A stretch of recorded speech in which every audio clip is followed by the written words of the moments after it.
Hi boys and girls, welcome back to Mr. Brakefield Reads. It is Sunday and so it is our chapter book day, which means we will get straight back into The Hodgeheg by Dick King-Smith in just a moment. We're going to be reading chapter 5. But before that, I just want to say a big thank you to Rosalind in year 2, who has contacted school to say how much she's enjoying the new choice of book. So I hope you've kept up to date with all of the videos so far. I've had 2 videos of The Hodgeheg so far. But I just wanted to say a big thank you to Rosalind as well, because I know that she's been supporting the channel and watching the channel from very early on. So a big thank you to you, and I'm very pleased that you're enjoying not only our new book, but obviously the videos that have been put up well before that as well. So thank you very much. So let's get into chapter 5. But before we do, I'll just remind you of what's happened so far. So the Hodgeheg here's the front cover. The main character in The Hodgeheg is Max. Now, Max has been hit by a bike. He was crossing the road and was hit by a bike. Now, thankfully, it wasn't very badly hurt or injured, but it has left him with a bit of a problem with speech. So, the problem is that he says things slightly differently. He gets a bit mixed up with his words, and one of the words is hedgehog. So instead of saying hedgehog, he says Hodgeheg, which is why the book is called Hodgeheg. Now, in the last chapter, chapter 4, he had discovered something called a pelican crossing. Now, for those of you who don't know what a pelican crossing is a crossing that has signals with the red and green man that help us know when it's safe to cross. Now, what Max has discovered so far is that when the green man comes on, that means it's safe to go, and the humans cross without a problem. But now what he wants to find out is if it would be safe for hedgehogs to use. So chapter 5, we'll read on. What Max had not bargained for, when the bunch of people moved off at the peeping of the little green man, was that another bunch would be coming towards him from the other side of the street. So that when he was about halfway across, hurrying along at the heels of one crowd, he was suddenly confronted by another. He dodged about in a forest of legs, in great danger of being stepped on. No one seemed to notice his small shape, and indeed, he was kicked by a large foot and rolled backwards. Picking himself up, he looked across and found, to his horror, that the green man was gone, and the red man had reappeared.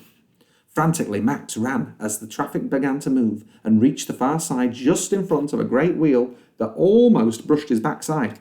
The shock of so narrow a miss made him roll up, and for some time he lay in the gutter, whilst above his head the humans stepped onto or off the pavement, and the noisy green man and the silent red man lit up in turn. There's the scene as Max tries to make his way across the street, dodging human feet, but unfortunately he didn't dodge that big kick. After a while, there seemed to be fewer people about, and Max uncurled and climbed over the curb. He turned right and set off in the direction of home.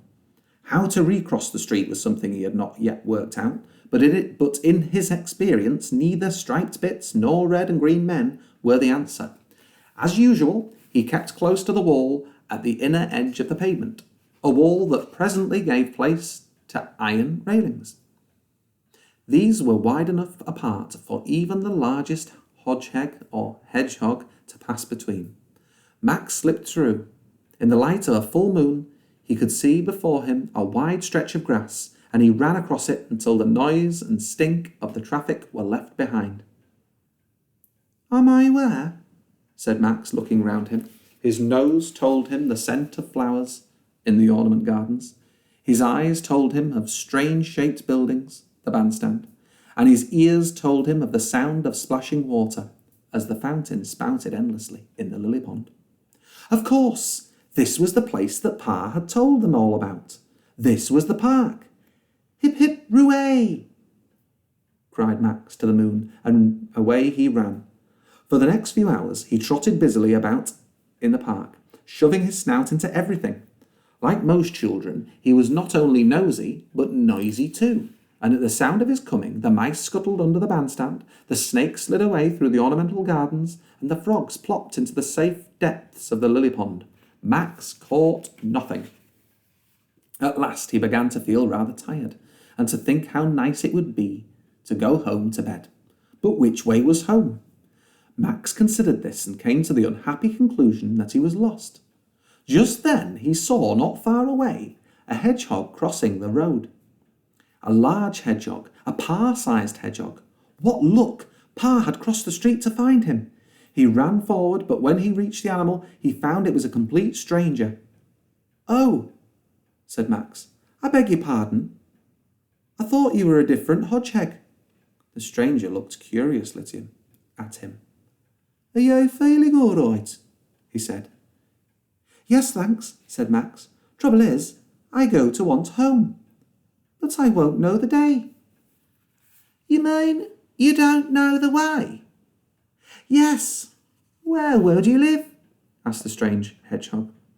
"Number 5A. "Indeed. Well now, listen carefully, young fellow.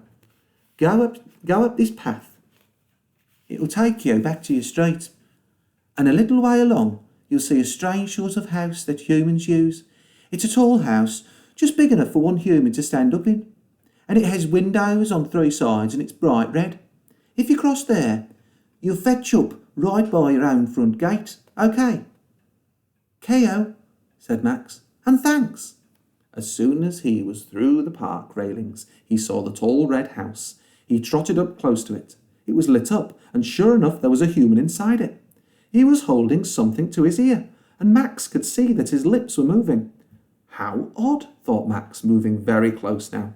He's standing in there talking to himself.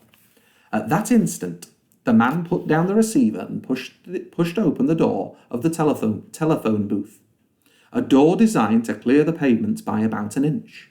The perfect height for giving an inquisitive young hedgehog, for the second time in his short life, a tremendous bang on the head. And we're going to leave it there for now. But in the meantime, before I see you on Wednesday, I would like you to make sure you're having plenty of fun. I would like you to make sure you're doing your fair share of schoolwork as well, making sure that you're doing lots of maths and some writing and reading. I'd also like you to make sure that you get to listen to a few stories as well. So make sure you're asking those adults to read your bedtime stories. But in the meantime, happy reading. Stay safe. See you on Wednesday, boys and girls. Bye.